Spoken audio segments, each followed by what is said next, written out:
മണി, save മണി, invest മണി, spend മണി, ഇങ്ങനെ 4 സെഷനാണ്. പക്ഷെ നമുക്ക് 2 കാര്യങ്ങൾ അറിയില്ല. മേക്ക് മണി അറിയാം, സ്പെൻഡ് മണി അറിയാം. അതിന് 2 സാധനമുണ്ട്. എന്തൊക്കെയാണ്? സേവ് മണി, ഇൻവെസ്റ്റ് മണി. അത് നമ്മൾ മിക്കവർക്കും അറിയില്ല. അപ്പൊ നമ്മൾ എന്ത് ചെയ്യണം? ഇനിയെങ്കിലും നമ്മൾ ഇതേമാതിരി നമ്മൾ 3 കാര്യങ്ങളുടെ സാധാരണ രീതിയിൽ മനുഷ്യന്മാർക്ക് അറിയാത്തത്. ഒന്ന്, how to make more money, എങ്ങനെ കൂടുതൽ പണം ഉണ്ടാക്കാം അറിയില്ല. കുറച്ച് പൈസ ഒക്കെ എല്ലാവർക്കും അറിയാം. രണ്ടാമത്താണ് ഹൗ ടു മാനേജ് മണി, അതായത് നമ്മൾ ഉണ്ടാക്കിയ പൈസയെ സ്വന്തമാക്കാൻ നമുക്ക് അറിയില്ല എന്ന് പറയും. എക്സാമ്പിൾ ആയിട്ട് പറഞ്ഞാല്, നമ്മൾ ഉണ്ടാക്കുന്ന പൈസ ഇൻവെസ്റ്റ് ചെയ്യാത്തോടത്തോളം കാലം ആ പണം നമ്മുടേതല്ല.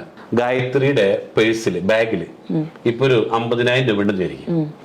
ഈ 50,000 രൂപ ഗായത്രി വിചാരിക്കും നിങ്ങളുടേതാണെന്ന്. അല്ല, ഈ പൈസ വേറെ ആർക്കോ കൊടുക്കാനുള്ളതാ, ചെലവാക്കാനുള്ളതാ. അതേസമയം ആ പണം കൊണ്ട് നമ്മളിപ്പോ എക്സാമ്പിൾ ഒരു 3-4 അല്ലെ ഒരു ഗ്രാം സ്വർണം മേടിച്ചു. അപ്പൊ അത് ആരതായി? എന്റെ സ്വർണം എന്ന് പറയാം. അതേ സമയത്ത് കയ്യിൽ വെച്ചാലോ ചെലവാക്കാനുള്ളത് നമ്മുടേതല്ല. അപ്പൊ ഇങ്ങനെ പറയുന്നത്, നമ്മൾ ഉണ്ടാക്കുന്ന പൈസ ഇൻവെസ്റ്റ് ചെയ്യാത്തോടത്തോളം കാലം നമ്മുടേതല്ല. ആൾക്കാർക്ക് ഏറ്റവും വലിയ പ്രോബ്ലം ആണ്, ഞാൻ ഒരുപാട് പൈസ ഉണ്ടാക്കുന്നുണ്ട്, പക്ഷേ അത് വലത്തേക്ക് വേണ്ടി മേടിക്കുന്ന ഇടത്തേക്ക് കൊണ്ട് ചെലവായി പോവാ. പൈസ നമ്മുടെ കൂടെ നിൽക്കുന്നില്ല. അതിനൊറ്റ കാര്യമുള്ളൂ, നമ്മൾ കൂടുതൽ പൈസ ഉണ്ടാക്കണം. കുറച്ച് പൈസ ഉണ്ടായി കഴിഞ്ഞാൽ അത് വന്ന പോലെ പോകും. പിന്നെ